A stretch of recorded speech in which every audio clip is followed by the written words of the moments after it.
आत्मबल बढ़ाने के लिए अध्यात्म में ही चलना पड़ेगा और कोई चारा नहीं। बाहर दुनिया को जितना देखोगे आत्मबल नहीं बढ़ेगा।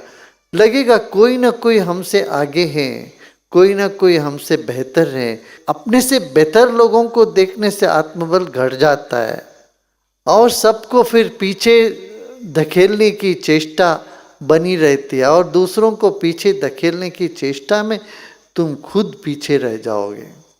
इसलिए दुनिया को देख के आत्मबल बढ़ जाएगा ये मत समझना।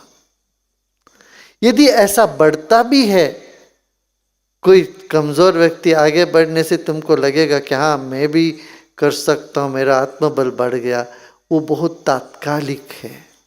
आत्मबल बढ़ेगा जब तुम अंतर्मुखी होते हो, जब तुम कहते हो मुझे कुछ नहीं चाहिए इस दुनिया से, तब तुम्हारी आत्मबल ऐसा मजबूत हो जाएगा तुम कुछ भी कर सकते हो। वही शहंशाह है जो कहता है मुझे कुछ नहीं चाहिए। पर ये कहते हो गुरुदेव आप तो कह सकते, हम सब संसार के लोग हैं, हम कैसे कहेंगे ये सब कुछ नहीं चाहिए, कैसे कहेंगे। अब यहाँ से उठ के जाते तो अभी तो है लॉन्ड्री करना है, फिर कल दुकान में जाना है, रेशन खरीदना है, बिल भरना है, ये करना वो कर।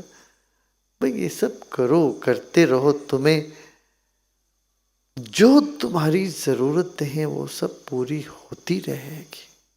अभी तक पूरा हुआ कि नहीं, देखो पूरा हुआ है, अब तक सब काम हुआ है।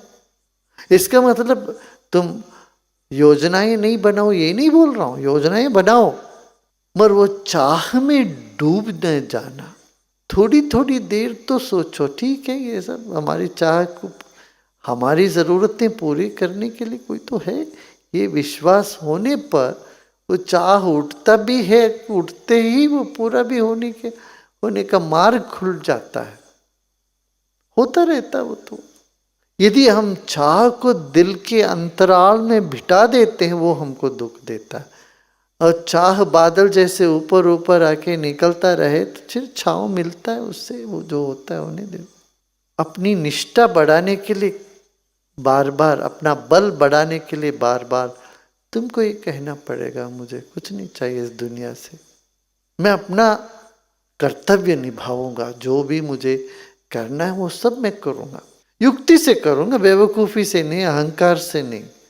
कई बार लोग बोलते मुझे कुछ नहीं चाहिए, वो बड़े अहंकार में बस जाते हैं, ऐसी घमंडी बन जाते हैं वो। मुझे कुछ नहीं चाहिए जी, मतलब क्या घमंड, घमंड का मुझे कुछ नहीं चाहिए अलग होती है कि एक प्रसन्नता में हाँ कुछ जरूरत नहीं है कहना अलग होती है, बात अलग होता है इन दोनों में से। लगता है एक ही है, बात तो एक ही है, वो भी बोल रहा मुझे कुछ नहीं चाहिए, ये भी बोलेंगे मुझे कुछ नहीं चाहिए, मगर भाव इसके पीछे अलग होता है। बात एक होने पर भी भाव अलग होता है। यहाँ भाव ही प्रधान है, भाव को ही प्रधानता देना है। अंतर जगत में भाव प्रधान है, बाह्य जगत में भाव का कोई मोल भाव नहीं है, वहाँ कर्म प्रधान है।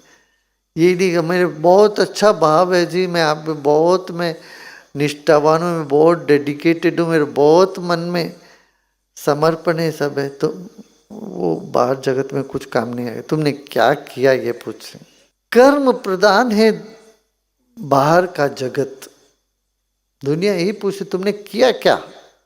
मैं बहुत अच्छा हूँ जी, मैं बहुत अच्छा भाव रखता हूँ, सबको प्रेम करता हूँ, तुम्हारा प्रेम दुनिया को नहीं चाहिए, बोल तुम अपने पास रखो।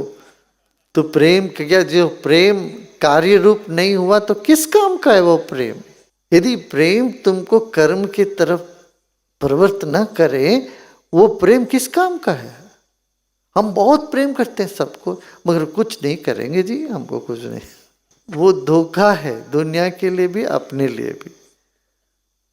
इसे समाज चाहते तो क्या किया, कर्म, कर्म प्रधान है, और जितना कर्म करते रहो तुम्हारा भाव सूख गया, तुम्हारा भाव नहीं है भीतर, तब भगवान नहीं मानेंगे तुमको, वो अध्यात्म जगत में फिर स्थान नहीं है।